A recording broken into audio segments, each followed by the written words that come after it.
इस समय भारत की राजनीति के चिर युवा नेता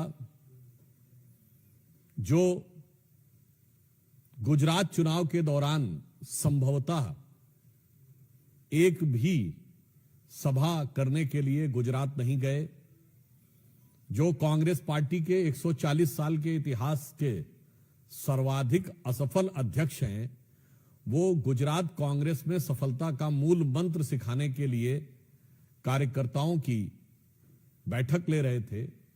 और यद्यपि यह कांग्रेस पार्टी का नितांत अंदरूनी मामला है, परंतु उनके द्वारा दिए गए बयान निश्चित रूप से एक बार फिर कांग्रेस की आंतरिक दुर्गति और राहुल गांधी जी की विचित्र मनः स्थिति दोनों को ही इंगित करता है। श्री राहुल गांधी जी ने कहा कि कांग्रेस में दो प्रकार के लोग हैं, परंतु मैं कोई इससे मिला हुआ है, कोई उससे मिला हुआ है। मुझे लगता है अपनी पार्टी के लोगों को पब्लिकली ह्यूमिलिएट करने का ऐसा उदाहरण कभी देखने को नहीं मिलेगा। हम राहुल गांधी जी से पूछना चाहते हैं कि पहले यह बताइए कि आप किस किस से मिले हुए हैं, और आप जब विदेश में जाते हैं तो किस किस से मिल के आते हैं, और आपके साथ मिलने वाले लोग किस किस से मिले हुए हैं। और जब से सोनिया जी और राहुल जी का दौर आया है, तब से ही गुजरात में कांग्रेस की स्थिति ज्यादा खराब हुई है। आप अनेक संदिग्ध संस्थाओं से मिले हुए प्रतीत होते हैं। जिस प्रकार के संपर्क निकलकर सामने आते हैं, मुझे लगता है कि आज प्रश्न यह ज्यादा महत्वपूर्ण है कि कांग्रेस पार्टी का सर्वोच्च नेतृत्व किस किस से मिला हुआ है और विदेश में जाकर किस किस से मिलने आता है।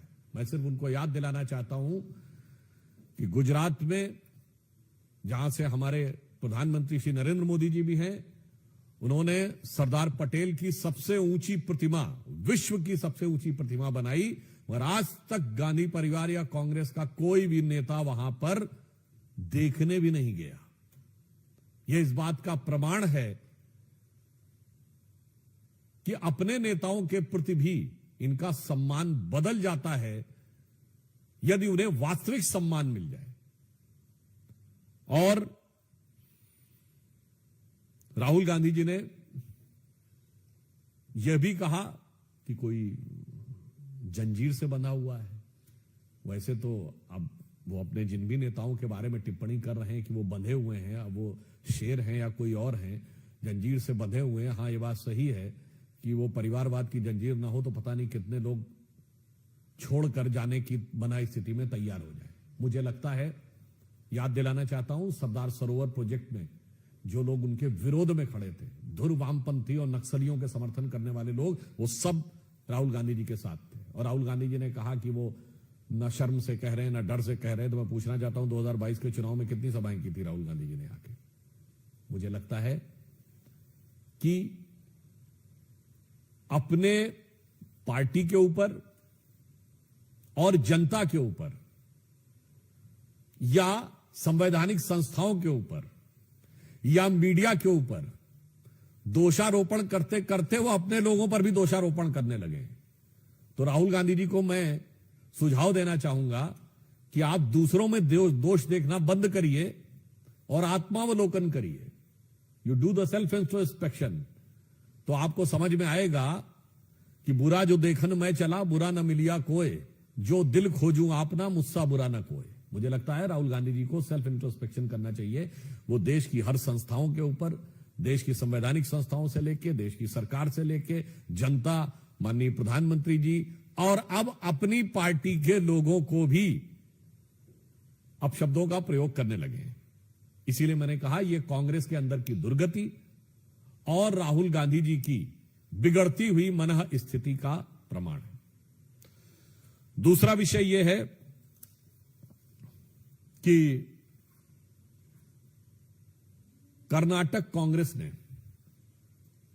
में कांग्रेस की सरकार ने जो कल बजट दिया, भारत विश्व की 5वीं बड़ी उभरती हुई अर्थव्यवस्था है और अगले वर्ष वो वर्ल्ड के ग्रोथ रेट में सबसे ज्यादा कंट्रीब्यूट करने वाली बड़ी अर्थव्यवस्था बनने जा रही है और बेंगलुरु को भारत की इंटेलेक्चुअल कैपिटल के समान माना जाता है।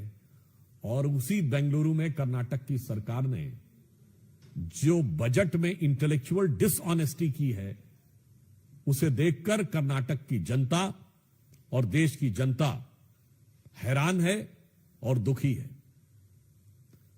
मैं आपको याद दिलाना चाहता हूं, ये वही कर्नाटक कांग्रेस है जिसके कि कई नेताओं ने बहुत आपत्तिजनक बयान दिए थे। यहां के वित्त मंत्री रहे थे, संभवतः उनका नाम मिस्टर डी.के. सुरेश था, जिन्होंने यहां तक बोल दिया था कि टैक्स कलेक्शन यहां ज्यादा होता है और उत्तर भारत में कम होता है। तो पत्रकार ने उनसे पूछा कि क्या अलग होने पर विचार करना चाहिए, तो उन्होंने उसके लिए भी हां बोल दिया था। अब समझ में आता है कि वो जो टैक्स कलेक्शन हो रहा है उसका डिस्ट्रीब्यूशन कहां जा रहा है। और ये बात हम सीधे सीधे कांग्रेस पार्टी और कांग्रेस पार्टी के राष्ट्रीय अध्यक्ष भी वहीं से आते हैं, तो उनसे मैं पूछना चाहूंगा कि इस बजट में 500 करोड़ रुपए का प्रावधान केवल मुस्लिम समाज के बच्चों की स्कॉलरशिप के लिए, 400 करोड़ रुपए का प्रावधान उर्दू के बेहतरीन स्कूलों को और बेहतरीन बनाने के लिए, 150 करोड़ रुपए का प्रावधान वक्फ बोर्ड की संपत्तियों की मरम्मत के लिए, 1000 करोड़ रुपए का प्रावधान सो कॉल्ड माइनॉरिटी कॉलोनीज बनाने के लिए, 50,000 रुपए का प्रावधान नवविवाहित मुस्लिम दंपति को आर्थिक सहायता देने के लिए। और यदि कोई बच्चा प्राइवेट स्कूल में पढ़ने जाता है तो उसके 2 से 3 लाख रुपए, 5 लाख रुपए तक का शायद उसका 50% रीइंबर्समेंट सरकार करेगी, और विदेश पढ़ने जाएगा तो 20 लाख रुपए तक के खर्चे में रीइंबर्समेंट सरकार करेगी। मैं पूछना चाहता हूं कांग्रेस पार्टी से, और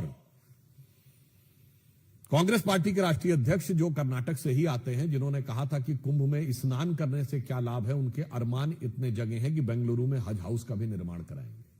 मैं उनसे विनम्रता से पूछना चाहता हूं कि अगर आप अल्पसंख्यकों के लिए बात करना चाहते हैं तो इसमें बाकी अल्पसंख्यकों के लिए क्या है, सिखों के लिए क्या है, जैनों के लिए क्या है, पारसियों के लिए क्या है, यहूदियों के लिए क्या है, इसका साफ साफ उन्हें बताना चाहिए, जो बहुत छोटी मिनिस्क्यूल माइनॉरिटीज हैं। इससे बहुत साफ हो जाता है कि कर्नाटक कांग्रेस का यह बजट, चूंकि उनका गठबंधन केरल में मुस्लिम लीग से है, कांग्रेस पार्टी वो पार्टी है जिसके पूर्व प्रधानमंत्री मरहूम मनमोहन सिंह जी का वो बाकायदा मीडिया में वो स्टेटमेंट अवेलेबल है कि देश के संसाधनों पर पहला हक मुस्लिमों का होना चाहिए। और 2022 के चुनाव में कांग्रेस पार्टी के गुजरात के अध्यक्ष जगदीश भाई ने भी यही बोला था कि मुस्लिमों का पहला हक होना चाहिए। तो कर्नाटक कांग्रेस ने बजट में केवल एक समुदाय यानी मुस्लिम समाज को पहला हक देकर दिखा दिया है। उसने साफ कर दिया है कि बाकी सब दोयम दर्जे के हैं।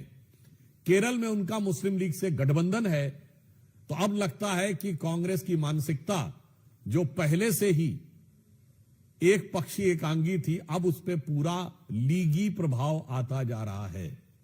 इसलिए कर्नाटक के बजट को यदि लीगी बजट कहा जाए तो अतिशयोक्ति न होगी। तो मैं कांग्रेस से पूछना चाहता हूं कि कर्नाटक का यह बजट आपने क्या मुस्लिम लीग के प्रभाव में दिया है, और या केरल में अगले साल होने वाले चुनावों को ध्यान में रखते हुए कर्नाटक के टैक्स पेयर के पैसे से आपने केरल में अपने गठबंधन सहयोगी को संतुष्ट करने का प्रयास किया है। Subscribe now and press the bell icon. Never miss an update.